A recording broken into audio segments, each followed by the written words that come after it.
What's up everybody, it's 2Bricks and I'm back with another video. As promised, this is the little short let's build video for my baby Grogu Yoda IG-12 mech suit, which I mentioned when I posted this on Instagram. I think it's very funny to say the sentence baby Yoda mech suit, and I think that that's a real thing that has actually happened in Star Wars. That's really funny.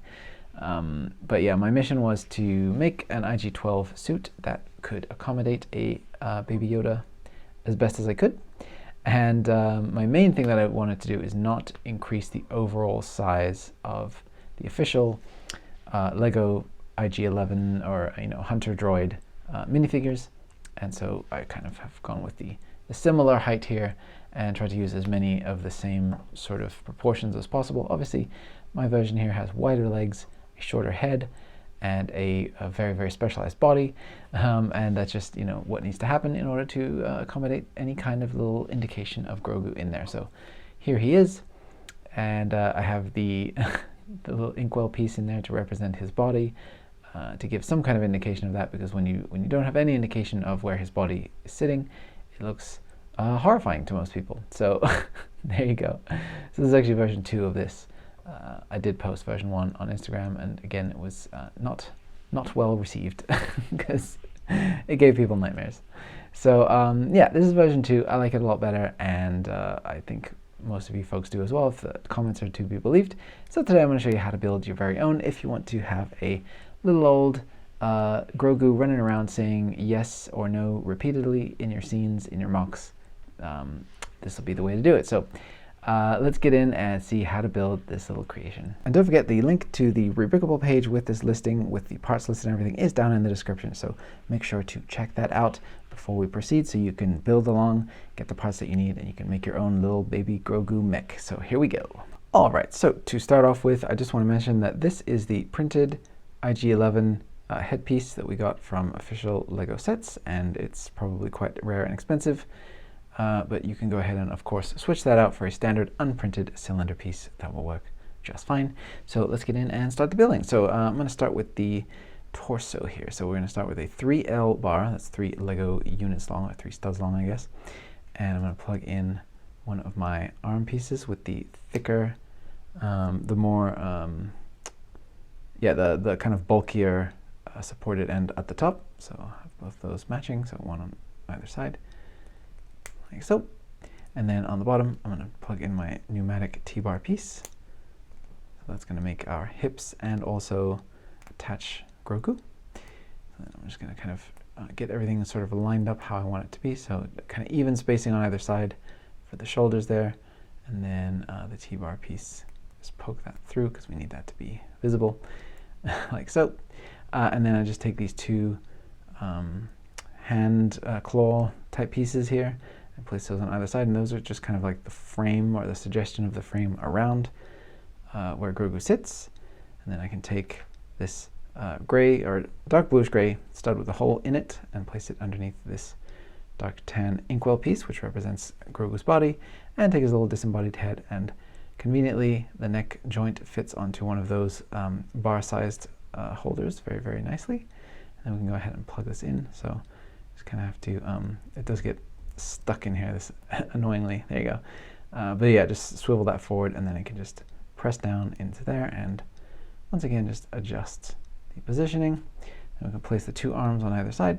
So again, I'm going with the thicker supported end up at the top. So it just looks, the bulkier end just looks better to be like a shoulder joint, I think, than the thinner wrist. So there you go. And then we go ahead and assemble his neck. So we take another one of our claw pieces here, and we place the IG-11 head in the top. And then I'm taking a Technic half pin here, and I'm placing that into the top. Because in the actual physical models of IG-10, I feel, or IG-11, I think he has a sort of a head that looks more like this than the conical shape that Lego uses. And I know that that is also a valid interpretation for sure, but I just like the more cylindrical head. It just looks more correct to me. So there you go, the head plugged in, and now we just do the legs. So very, very simple.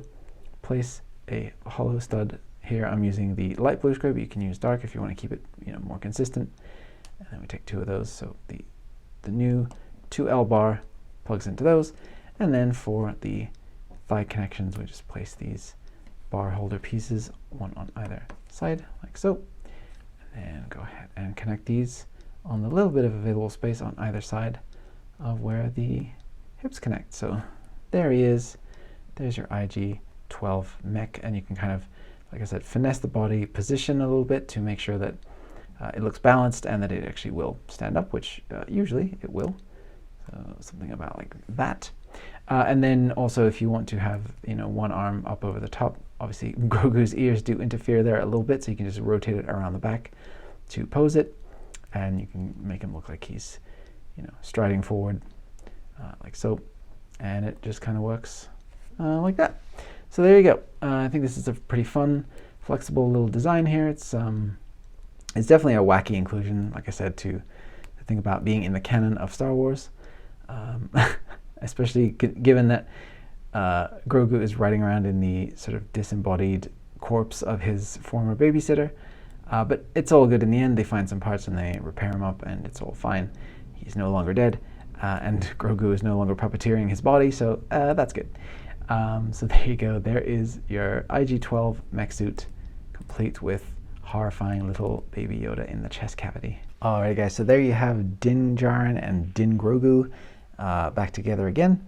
And I did forget to mention that if you want to replace either of these arm pieces with the straight version that comes with standard you know, battle droid figures these days, so you have the straight arm there that can accommodate a weapon, of course you are free to do that. It will make no difference to the structural stability of the thing, and you can place a weapon in his hand. But yeah, I like to go weaponless with Grogu because I feel like he's just using the suit more as a mobility device than as a weapon. So that's just my own personal take on it. But yeah, so there's that.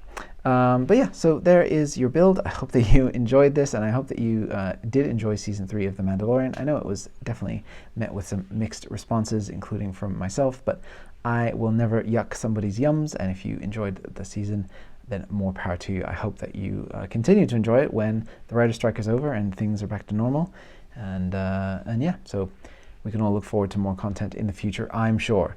So that's going to be it for me today, guys. Thank you so much for watching, and I appreciate the like and comment and subscribing that you all are doing. Please continue to do so that YouTube knows that I'm doing good stuff over here on YouTube, because otherwise they have no way of knowing. So yeah, I'm gonna get to work on the next video. Lots more to bring you guys.